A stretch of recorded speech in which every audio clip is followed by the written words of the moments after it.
I used to believe that nothing truly important could happen in the narrow hallways of a public American high school. The lockers were dented and loud, the floors always smelled faintly of cleaning solution and old paper, and every bell felt like a small, unnecessary emergency. I thought real stories began somewhere else: big cities, distant colleges, adulthood. I was wrong. My name is Emily Carter, and this is the story of how I fell in love before I ever learned how to leave. On the first Monday of junior year, the sky over Maplewood High was the pale blue of a fresh notebook page.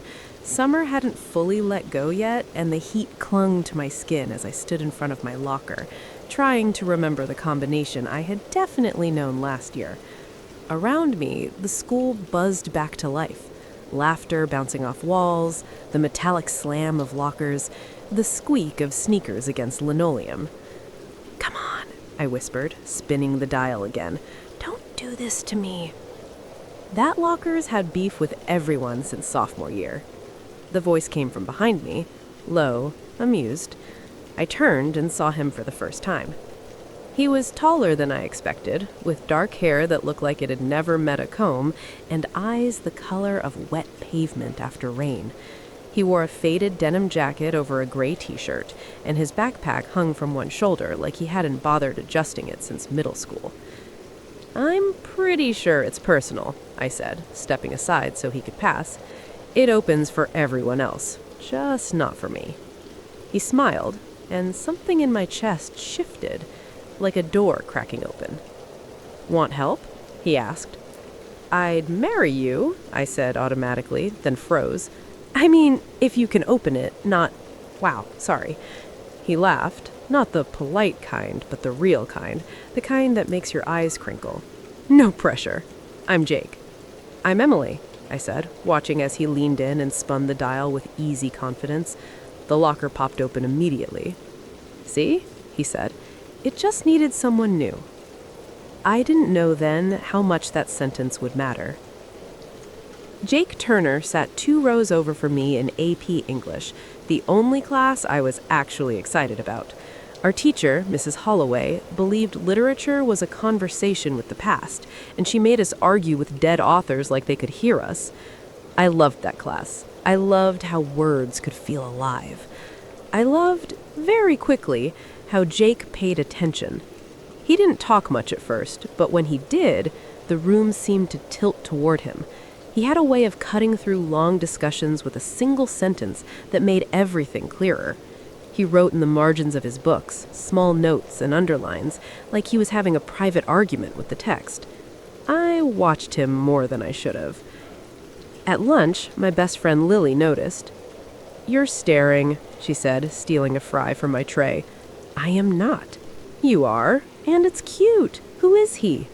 "Jake. He opened my locker." "Ah, a meet cute in the wild! Emily Carter, are you finally becoming a main character?" "Stop," I said, but my face was warm. "It's nothing." "Uh-huh. Keep telling yourself that." We started talking in small ways, a comment on homework, a shared joke about Mrs. Holloway's obsession with symbolism.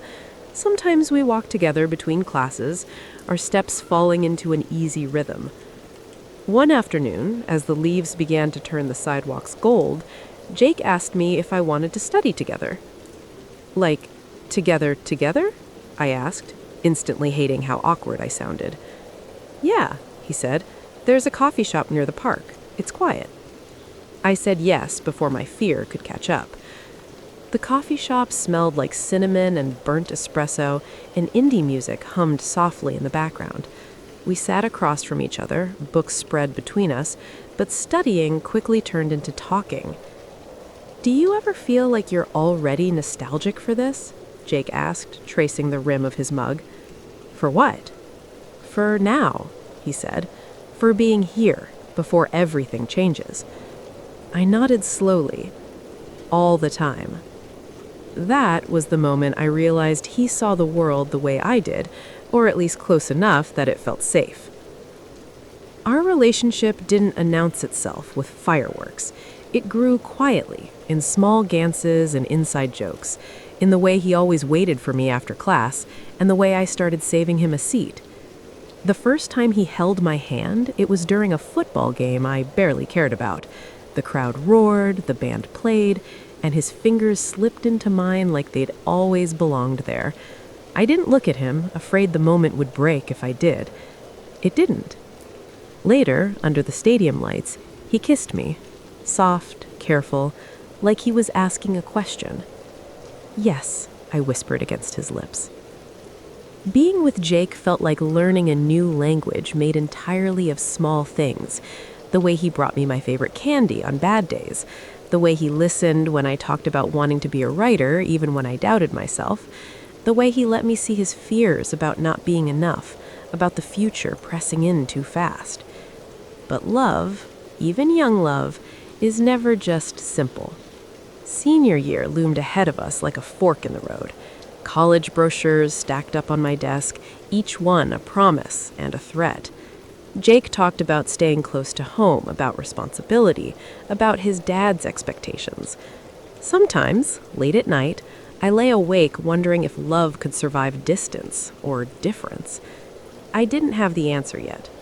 All I knew was that every morning when I walked into Maplewood High and saw Jake leaning against my locker, smiling like he'd been waiting forever, the world felt possible. And that, I would learn, was the beginning and the risk of everything. By winter, everyone at Maplewood High knew about Jake and me. Not in the dramatic gossip magazine way, but in the quiet way that mattered more. Teachers paired us together without asking. Friends rolled their eyes when we showed up holding hands. Even my mom started asking, "Is Jake coming over again tonight?" I liked that kind of normal. December came with cold mornings and the kind of gray sky that made everything feel softer. Jake and I spent most afternoons together, sometimes studying, sometimes just driving around with no destination, music low, conversations slow and honest. One evening, we sat in his car outside my house, snowflakes tapping against the windshield. "Are you scared of next year?" I asked. He didn't answer right away. "Yeah," he said finally. "I just don't talk about it much." I looked at him then, really looked. The way his jaw tightened when he was nervous, the way his eyes always searched for something steady. "I want to go far away," I admitted. "New York or Boston, somewhere big." He nodded, but his smile didn't reach his eyes. I figured. That was the first crack. Senior year hit us hard. College applications turned everyone into different versions of themselves, more competitive, more afraid. Lily talked nonstop about California. Jake worked more hours after school. I stayed up late writing essays about who I was supposed to be. Sometimes love felt like the only quiet place left. But even quiet places change. Jake started canceling plans. Not all at once, just enough to make me notice. "I'm tired," he'd say. "Work ran late. Can we do this tomorrow?" Tomorrow became a habit. One night, I finally said it. "Are we okay?" He sighed and leaned back on my bed, staring at the ceiling. "I don't know how to do this without losing you." "That's not an answer," I said, my voice shaking. "I know." He sat up, took my hands. Every time you talk about leaving, it feels like I'm already being left." Tears burned behind my eyes. "I don't want to choose between you and my future." "He would never ask you to," he said. But we both knew that sometimes not asking was still asking. Spring came too fast. Acceptance letters arrived like small explosions. I got into a school in Boston. Lily screamed when I told her. My parents hugged me. I cried in the shower where no one could hear. Jake didn't say much. "I'm proud of you," he said eventually, and I believed him. But pride didn't fix the distance growing between us. Prom night was beautiful and sad all at once. I wore a blue dress, he wore a black suit that didn't quite fit his shoulders. We danced like we were trying to memorize each other. Outside, under the string lights, he kissed my forehead. "I don't want this to end badly," he said. "Then don't let it," I whispered. Graduation felt unreal. Caps flew into the air, cameras flashed, people promised to stay in touch. Jake and I stood off to the side, fingers intertwined, knowing what no one else could see. That night, we sat on the hood of his car, looking at the stars. "I love you," he said. Not dramatically, not desperately, just honestly. "I love you too," I said. We didn't promise forever. We promised to remember. The summer before college was gentle. No pressure, no pretending, just time.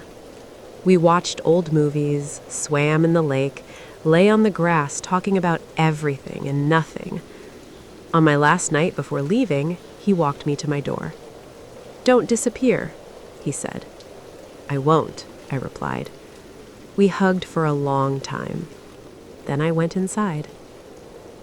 I learned later that love doesn't have to last forever to be real. Sometimes it's just there to teach you how deeply you can feel. Jake was my first great love. And even now, years later, when I hear lockers slam or smell coffee on a cold morning, I remember him. And I smile. College started before I was ready. Boston was everything I had imagined. Loud, alive, impossible to ignore. The streets smelled of coffee, rain, and new beginnings. My dorm room was tiny, but it felt like mine. I unpacked my boxes slowly, trying to carve out a place where I could breathe.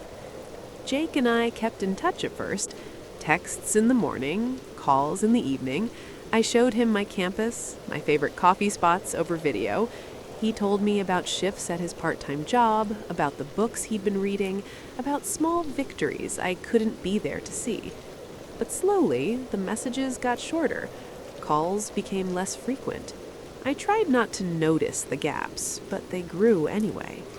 One night, I stared at my phone for an hour, reading his last text over and over. "Busy week. Talk soon."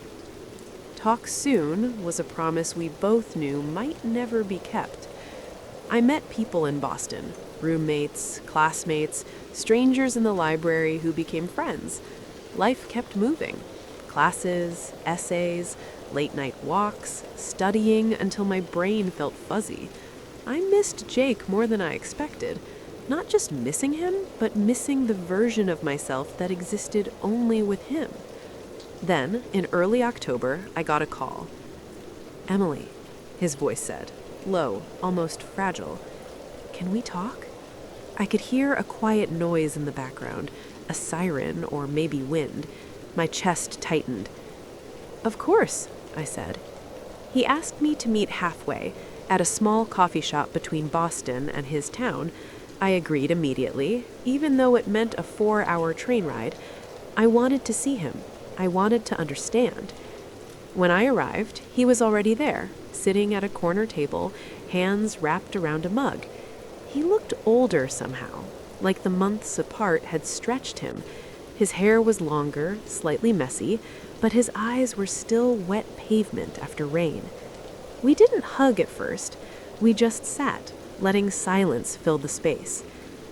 "I hate that we're here," he said, finally. And not just because of distance. "Me too, I feel like. I don't know who we are anymore." He looked at me then, and I saw the weight he had been carrying. "I love you," he whispered, almost too quiet for the busy cafe. "But I don't know if love is enough." I reached for his hand. "I know." We sat there, holding hands, both of us aware that love sometimes meant knowing when to let go. The next few months were strange. We tried, at first, video calls that felt too long, visits that felt too short. Then gradually, reality sank in. College was bigger than high school. Our lives were different paths now. We couldn't keep up the illusion that things were the same. The day I returned to Boston after Thanksgiving, we made the decision together. We would stay in each other's hearts, but not in each other's lives for now. "I'll never forget you," he said, holding my face in his hands. "Neither will I," I replied. We kissed once, soft, long, the kind that promises memory more than forever. Then we let go. By spring, I had found a rhythm in Boston. Friends, writing, city streets that no longer felt foreign. But Jake lingered in every quiet moment. I would think of him when I saw a gray sky, when I held a coffee cup, when I passed a bookstore. Sometimes love doesn't end with drama or heartbreak. Sometimes it simply turns into a quiet ache that shapes who you are. Graduation from college came fast. I walked across the stage, the sun bright, my heart full of new hopes and a past I carried carefully. And when I returned home that summer, Maplewood High felt smaller, but not empty. The memories of Jake, of us, of lockers and late nights and first kisses were still alive in every hallway. I went back to the lake we used to swim in. I sat on the grass, watching the water ripple in the golden light. I thought of him, smiled, and whispered, "Thank you." Because love, even when it doesn't last forever, teaches you how to feel, how to care, and how to remember. And sometimes that is enough. Years passed. Life moved in strange, beautiful ways. I graduated college, started working at a small publishing company in Boston, and slowly built a life that felt like mine. I wrote stories, traveled a little, and discovered parts of myself I hadn't known in high school. But Jake, he never left my mind. I wondered sometimes what he was doing, where he was, if he ever thought of me the same way. I didn't call. He didn't call. Our love had turned into a quiet memory, one I carried like a secret necklace under my clothes. Then, one October afternoon, everything changed. I was in a small bookstore, the kind I always lingered in, running my fingers over the spines of novels I couldn't afford yet. I turned a corner, and there he was, Jake. Taller, broader, but unmistakably him. My heart stuttered. "Emily?" His voice was the same low, warm sound I remembered. I couldn't speak at first. I just nodded. We walked outside together. The street was busy, but all I could feel was him, and he looked at me like he had never stopped. "I thought about you," he said, "every year. Every time I passed a coffee shop, every time I saw a gray sky, every time I wanted to laugh and had no one to laugh with." "I thought about you too," I whispered. "I never stopped." We walked, talked, laughed, and it felt like picking up a story that had paused, waiting for us to return. The years of distance, of separate lives, didn't erase the bond we shared. It had only grown quieter, deeper, stronger in memory. That evening, under the streetlights, we kissed. Not the hesitant, careful kiss of high school, but a full, fearless one. The kind that says, "I'm here, I'm not leaving." We didn't rush. We didn't pretend the past years hadn't happened, but for the first time in so long, we were together, fully, and it felt like coming home. We learned that love isn't just about the first kiss, or the hand held in a hallway, or even the first heartbreak. Love is about finding someone who stays with you in whatever way life allows, and sometimes finding each other again when the timing is finally right. Maplewood High, my old town, the first lockers, the first shy glances, they were all part of a story that began years ago. But the ending? The ending was ours to write, now, together. And for the first time in a long time, I felt certain that love, even when tested by distance, time, and change, could come back and be stronger than ever. Because some loves are not just a memory, they are a part of who you become. and some loves are forever.